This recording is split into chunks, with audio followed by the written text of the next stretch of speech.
Open ideas में मैं राजीव रंजन आप लोगों का स्वागत करता हूं। आज आपके लिए एक बहुत ही महत्वपूर्ण टॉपिक यानी आधुनिक भारत का बहुत ही महत्वपूर्ण टॉपिक जहां से बार बार प्रश्न पूछा जाता है। चाहे आप कोई भी वनडे एग्जाम का तैयारी कर रहे हो दोस्तों, चाहे आप बिहार दरोगा, बिहार पुलिस या फिर एसएससी जीडी हो या रेलवे का कोई भी एग्जाम हो या फिर कोई भी कॉम्पिटिटिव एग्जाम जिसमें कि जीके जैसे प्रश्न पूछे जाते हैं, आधुनिक भारत से प्रश्न पूछे जाते हैं आधुनिक भारत से, तो इसके लिए काफी महत्वपूर्ण ये वीडियो साबित होने वाला है। क्योंकि देख रहे होंगे कि आपके लिए कितना मेहनत किया गया है दोस्तों। जितने भी महत्वपूर्ण बिंदु है जहां से बार बार क्वेश्चन पूछे जाते हैं वो सबको यहाँ पे नोट डाउन किया गया है। और हम ये सिर्फ याद ही नहीं करवाएंगे बल्कि आपको कॉन्सेप्ट के माध्यम से आपको इस तरीके से बताया जाएगा कि आप आज के बाद जो है कांग्रेस से कोई भी प्रश्न आपका एग्जाम में गलत नहीं होने जा रहा है। ये और खास करके ये वीडियो उनके लिए काफी महत्वपूर्ण होगा जो एग्जाम से पहले चाहते हैं कि तुरंत से हम क्या करें, एक बड़े से चैप्टर को कम समय में क्या करें, रिवीजन कर ले।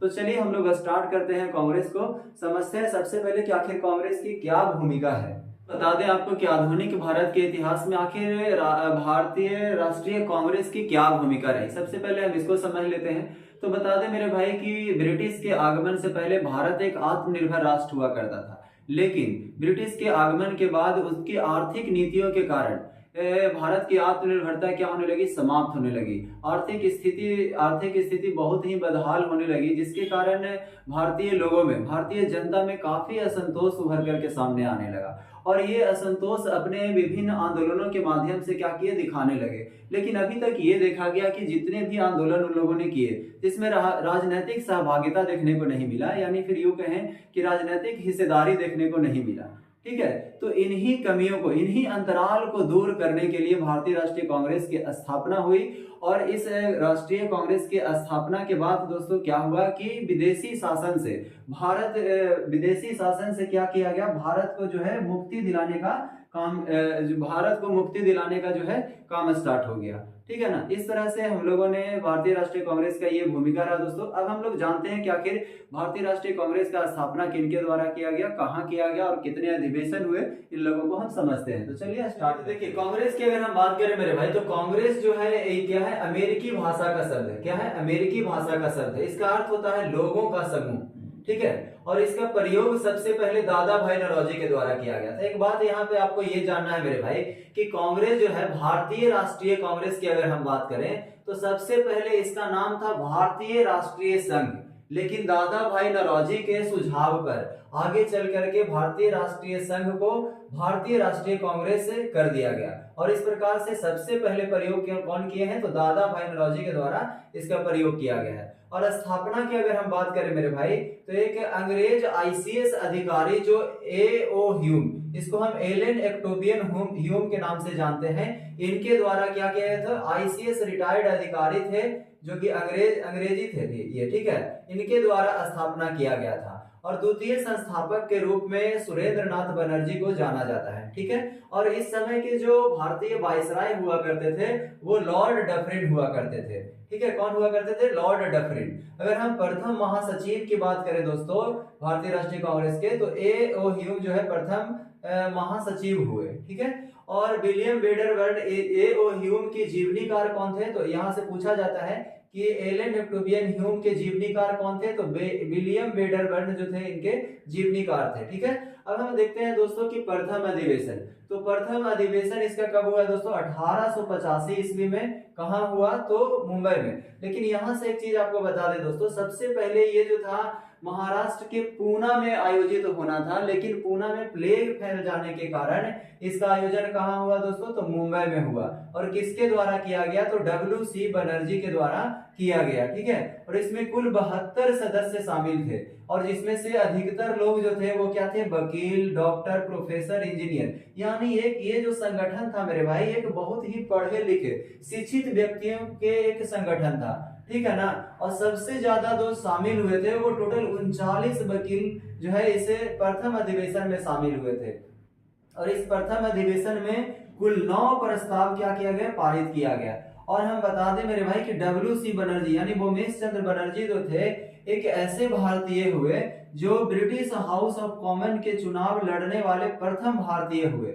यहाँ से आपसे 2 प्रश्न पूछा जाता है जो काफी कंफ्यूजिंग क्वेश्चन है। जैसे अगर आपसे ये प्रश्न पूछे कि ब्रिटिश हाउस ऑफ कॉमन के चुनाव लड़ने वाले प्रथम भारतीय कौन हुए, तब तो आपका आंसर होगा WC बनर्जी। लेकिन अगर आपसे क्वेश्चन ये पूछा जाएगा कि ब्रिटिश हाउस ऑफ कॉमन के चुनाव जीतने वाले या फिर ब्रिटिश हाउस ऑफ कॉमन में चुने जाने वाले व्यक्ति कौन हुए, तो अब आपका आंसर क्या हो जाएगा, दादा भाई नौरोजी। क्योंकि WC बनर्जी के द्वारा ये चुनाव तो लड़ा गया था, लेकिन WC बनर्जी जो है कि हार गए थे, ठीक है ना, इस बात को भी ध्यान रखना है। एसएन बनर्जी की अगर हम बात करें मेरे दोस्त, तो एसएन बनर्जी जो है कांग्रेस की स्थापना में सबसे ज्यादा योगदान रहा, लेकिन ये कभी भी ये प्रथम अधिवेशन में जो है दोस्तों शामिल नहीं हो पाए, ठीक है। तो यहाँ से एक क्वेश्चन ये भी पूछा जाता है कि कौन से ऐसे हैं जिन्होंने कांग्रेस की स्थापना के समय तो अधिक योगदान दिए, लेकिन उन्होंने प्रथम अधिवेशन में शामिल नहीं हो पाए, तो कौन थे, सुरेंद्र नाथ बनर्जी, ठीक है, सुरेंद्र नाथ बनर्जी थे।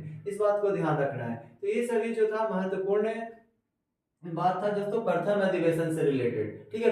कितने सदस्य शामिल हुए थे, तो 72, ठीक है, कितने 72 स्टूडेंट्स 72 सदस्य शामिल हुए थे और टोटल 9 प्रस्ताव पारित किया गया था, ठीक है। कौन शामिल नहीं हुए थे, तो सुरेंद्र नाथ बनर्जी शामिल नहीं हुए थे। चलिए द्वितीय अधिवेशन की अगर हम बात करें दोस्तों, तो 1886 ईस्वी में कलकत्ता में इस अधिवेशन की आयोजित किया गया था, ठीक है। और इसकी अध्यक्षता कौन किए थे, तो दादा भाई नौरोजी जी के द्वारा इनकी अध्यक्षता किया गया था। और दादा भाई नौरोजी इस प्रकार से प्रथम पारसी अध्यक्ष हुए, ठीक है।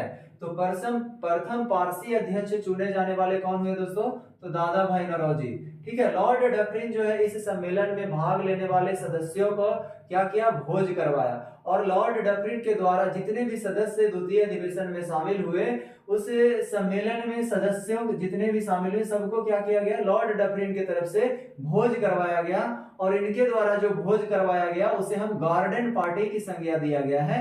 तो गार्डन पार्टी किसने दिया था, तो आपसे पूछा जाएगा, तो लॉर्ड डफरिन के द्वारा कौन से सम्मेलन में, तो कांग्रेस के द्वितीय अधिवेशन में ये भोज करवाया गया था, ठीक है। और एसएन बनर्जी जो है दोस्तों इस भोज में शामिल नहीं हुए थे, इस बात को भी ध्यान रखना है, ठीक है। तीसरा अधिवेशन 1887 में कहा हुआ, मद्रास में हुआ, ठीक है। और इसकी अध्यक्षता किसके द्वारा किया गया, तो बदरुद्दीन तैयबजी के द्वारा किया गया। और इस प्रकार से दोस्तों प्रथम मुस्लिम अध्यक्ष जो है कौन हुए, तो बदरुद्दीन तैयबजी जो है प्रथम मुस्लिम अध्यक्ष चुने जाने वाले कौन हुए, तो बदरुद्दीन तैयबजी हुए, ठीक है। अब है इसी सम्मेलन में, इसी अधिवेशन में बदरुद्दीन तैयबजी जी के द्वारा कांग्रेसी बनो का नारा दिया गया। तो आपसे पूछा जाएगा कि कांग्रेसी बनो का नारा किसके द्वारा दिया गया, तो बदरुद्दीन तैयबजी के द्वारा। कौन से अधिवेशन में, तो कांग्रेस का तीसरा अधिवेशन में ये नारा दिया गया है, ठीक है। चौथा अधिवेशन की अगर हम बात करें तो 1888 ईस्वी में इलाहाबाद में ये अधिवेशन हुआ। और इस समय जो गवर्नर जनरल जो थे दोस्तों ऑकलैंड कॉल्विन थे, ठीक है। ऑकलैंड कॉल्विन नहीं चाहते थे कि इलाहाबाद में ये अधिवेशन हो, लेकिन बिहार के दरभंगा महाराज ने लॉन्थर कैंपस को खरीद लिया और लॉन्थर कैंपस को खरीद करके कांग्रेस को दे दिया और फिर बाद में जाकर के वहीं पे इसका अधिवेशन हुआ, ठीक है। तो इस बात को ध्यान रखना है। तो वो नहीं चाहते थे कि इलाहाबाद में क्या हो, अधिवेशन हो, लेकिन ये 1888 ईस्वी में ही इलाहाबाद में ही अधिवेशन हुआ। और लॉन्थर कैंपस भी जो था दोस्तों इलाहाबाद में ही एक जगह था, इसको बिहार के दरभंगा महाराज के द्वारा खरीद लिया गया। तो इलाहाबाद में ही अधिवेशन हुआ, लेकिन लॉन्थर कैंपस में इस अधिवेशन को आयोजित किया गया, ठीक है। और सबसे प्रथम ब्रिटिश अध्यक्ष जो है दोस्तों इसमें जॉर्ज यूले अध्यक्षता में ये जो सम्मेलन हुआ था, ठीक है। तो चौथा अधिवेशन की अध्यक्षता 1888 ईस्वी में इसका हुआ और अध्यक्षता कौन किए, तो जॉर्ज यूले के द्वारा किया गया, जो कि प्रथम ब्रिटिश अध्यक्षता करने वाले जो प्रथम ब्रिटिश अध्यक्ष हुए ये, ठीक है ना। तो प्रथम ब्रिटिश अध्यक्ष चौथा अधिवेशन में अध्यक्ष किए हैं, कौन हुए, तो जॉर्ज यूले हुए। प्रथम पारसी अध्यक्ष कहेगा दोस्तों तो दादा भाई नौरोजी, ठीक है, इस बात को ध्यान रखना है। तो चलिए अब हम लोग देखते हैं जॉर्ज यूले से संबंधित एक बात को याद रखना है। इनके द्वारा एक बहुत ही काफी चर्चित स्टेटमेंट है मेरे भाई कि कांग्रेस जन पहले भारतीय है, बाद में हिंदू मुस्लिम सिख ईसाई है। तो इनके द्वारा ये देखिए अंग्रेज होते हुए भी इनका स्टेटमेंट काफी अच्छा दिया गया है कि कांग्रेसी जन जो है वो पहले भारतीय हैं, बाद में हिंदू मुस्लिम सिख ईसाई हैं। तो ये स्टेटमेंट आपसे पूछा जाएगा कि किनके द्वारा कहा गया है, तो जॉर्ज यूले के द्वारा कहा गया है, जो कि प्रथम ब्रिटिश अध्यक्ष चुने गए थे, पांचवा अधिवेशन की अब हम बात करते हैं तो 1889 ईस्वी में कहाँ आयोजित हुआ, तो मुंबई में आयोजित हुआ। और इसकी अध्यक्षता कौन किए हैं, तो विलियम वेडरबर्न के द्वारा इसकी अध्यक्षता किया गया। और इसका सबसे महत्वपूर्ण पॉइंट ये है दोस्तों कि कौन सा अधिवेशन में सर्वप्रथम महिलाओं ने भी भाग लिया, तो ये पांचवा अधिवेशन जो है मुंबई का हुआ, जिसमें महिलाओं ने भी भागीदारी लिया। ठीक है। छठा अधिवेशन की जब हम बात करें दोस्तों तो 1890 ईस्वी में कोलकाता में हुआ। किनके द्वारा यह अधिवेशन करवाया गया, तो प्रियोद शाह मेहता के द्वारा यह अधिवेशन हुआ। और कदम्बनी गांगुली ने भी इस अधिवेशन में क्या किया, भाग लिया। तो अब कदम्बनी गांगुली की अगर हम बात करें दोस्तों तो स्नातक डिग्री प्राप्त करने वाली ये प्रथम महिला थी। तो आपसे पूछा जाएगा कि स्नातक डिग्री प्राप्त करने वाली प्रथम महिला कौन थी, तब तो कदम्बनी गांगुली हो जाएगा। और अगर ये क्वेश्चन पूछ दिया जाता है कि स्नातक डिग्री प्राप्त करने वाली प्रथम महिला किस अधिवेशन में शामिल हुई, तो छठा अधिवेशन जो कि 1890 में कोलकाता में आयोजित होना था। तो यहाँ तक दोस्तों आपको क्रम याद रखना है, प्रथम अधिवेशन, द्वितीय अधिवेशन, तृतीय, चौथी, कम से कम 6 तक आपको छठा अधिवेशन तक सब चीज याद रखना है। ठीक है।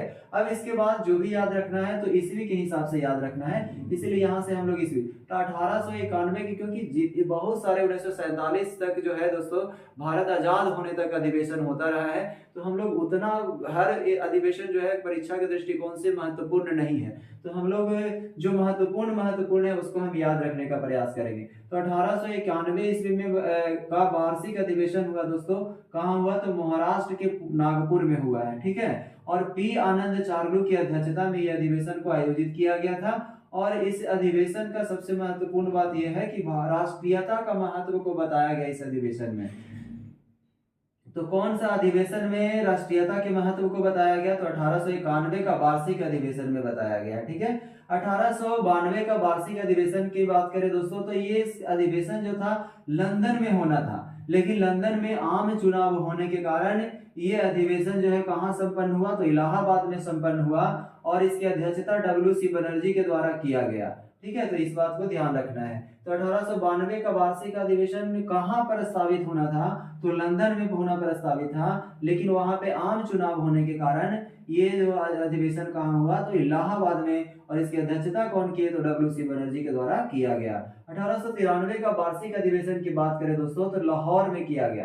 कहाँ हुआ, लाहौर में हुआ। अध्यक्षता कौन की है, तो दादा भाई नौरोजी के द्वारा किया गया। और इस अधिवेशन के माध्यम से दादा भाई नौरोजी ने ये भी कहे कि सिविल सेवकों के लिए प्रतियोगिता परीक्षा जैसे लंदन में होता है, साथ ही साथ भारत में भी होना चाहिए। ठीक है। तो आपसे पूछा जाएगा कि कौन सा अधिवेशन में ये कहा गया कि सिविल सेवकों के लिए प्रतियोगिता परीक्षा लंदन के साथ साथ भारत में भी आयोजित होनी चाहिए, तो 1893 का वार्षिक अधिवेशन में दादा भाई नौरोजी के द्वारा ये बात कहा गया था। 1894 की अगर हम बात करें तो 1894 का वार्षिक अधिवेशन कहाँ हुआ, तो मद्रास में हुआ था और अल्फ्रेड वेब की अध्यक्षता में हुआ था। 1895 की अगर हम बात करें दोस्तों तो महाराष्ट्र के पुणे में हुआ और इसकी अध्यक्षता सुरेंद्र नाथ बनर्जी के द्वारा किया गया। ये सब काफी उतना महत्वपूर्ण नहीं है, बस इसलिए अब कहाँ हुआ था और इसके अध्यक्षता कौन किए थे ये दे दिए गए हैं। ठीक है। 1896 का देखिए वार्षिक अधिवेशन काफी महत्वपूर्ण है, इस बात को ध्यान रखना है कि इसका स्थापना का कहाँ हुआ था दोस्तों, तो कलकत्ता में हुआ था। और इसकी अध्यक्षता कौन किए थे, तो रहीमतुल्लाह सयानी के द्वारा इसकी अध्यक्षता किया गया। और इसी अधिवेशन के दौरान जो है राष्ट्रीय गीत गाया गया। और राष्ट्रीय गीत क्या है दोस्तों, तो वंदे मातरम है। वंदे मातरम के रचयिता कौन है, तो बंकिम चंद्र चटर्जी है, जिन्होंने आनंद मठ पुस्तक से इसको लिया है। ठीक है। इस बात को ध्यान रखना है। और इसी अधिवेशन में जो है धन के निष्कासन सिद्धांत जो दादा भाई नौरोजी के द्वारा दिया गया था उसको स्वीकार करने का काम किया गया। ठीक है। तो आपसे पूछा जाएगा कि कौन से वार्षिक अधिवेशन के दौरान धन के निष्कासन सिद्धांत जो दादा भाई नौरोजी के द्वारा दिया गया था उसको स्वीकार कर लिया गया, तो 1896 का वार्षिक अधिवेशन।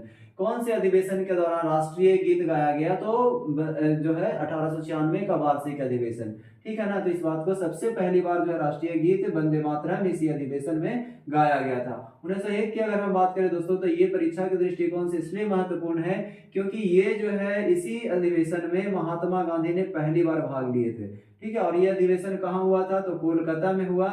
इसकी अध्यक्षता दिनसा बाचा के द्वारा किया गया है। तो 1901 का अधिवेशन में पहली बार महात्मा गांधी ने भाग लिए और इसकी अध्यक्षता कौन की है, तो दिनसा बाचा के द्वारा किया गया है। और ये अधिवेशन कहाँ हुआ है, तो कोलकाता में हुआ है। ठीक है। 1904 की बात करें मेरे भाई तो 1904 में मुंबई में ये आयोजित किया गया अधिवेशन, और सर हेनरी कॉटन के अध्यक्षता में किया गया। और सबसे पहले मोहम्मद अली जिन्ना जो है दोस्तों, सबसे प्रथम बार कांग्रेस के अधिवेशन में जो है मोहम्मद अली जिन्ना ने क्या किए, भाग लिए। तो यहाँ पे देखिए कि 1901 के कलकत्ता अधिवेशन में महात्मा गांधी भाग लिए, और 1904 के मुंबई वाला अधिवेशन में मोहम्मद अली जिन्ना ने क्या किया, सबसे पहले भाग लिया। ठीक है, और इसकी अध्यक्षता कौन की है दोस्तों, तो सर हेनरी कॉटन के द्वारा किया गया है। 1905 में बनारस में आयोजित हुआ।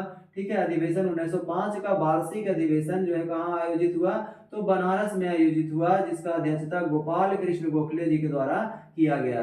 और इसी अधिवेशन में गोपाल कृष्ण गोखले को विपक्ष के नेता का दर्जा दिया गया है। ठीक है, तो आपको ध्यान रखना है कि विपक्ष के नेता का दर्जा किन्हें दिया जाता है, तो गोपाल कृष्ण गोखले को दिया जाता है। कौन से अधिवेशन में दिया गया है, तो बनारस का 1905 वाला वार्षिक अधिवेशन में दिया गया है। ठीक है, 1906 का वार्षिक अधिवेशन काफी महत्वपूर्ण है, इसको आप ध्यान रखिएगा। ये अधिवेशन कहाँ हुआ है, तो कोलकाता में हुआ है। अध्यक्षता कौन किए हैं, तो दादा भाई नौरोजी के द्वारा किया गया है। पहली बार कांग्रेस मंच से स्वराज शब्द का क्या किया गया है, प्रयोग किया गया। तो आपसे पूछा जाएगा कि कौन से अधिवेशन में स्वराज शब्द का सर्वप्रथम बार प्रयोग किया गया, तो 1906 का वार्षिक अधिवेशन में किया गया। इसकी अध्यक्षता कौन की, तो दादा भाई नौरोजी। कहाँ हुआ है, तो कोलकाता में हुआ है। और एक बात बता दें दोस्तों कि दादा भाई नौरोजी अभी तक कुल कितने बार, तो 3 बार अध्यक्षता कर चुके हैं। कब कब और कहाँ किए हैं, यहाँ देखिए।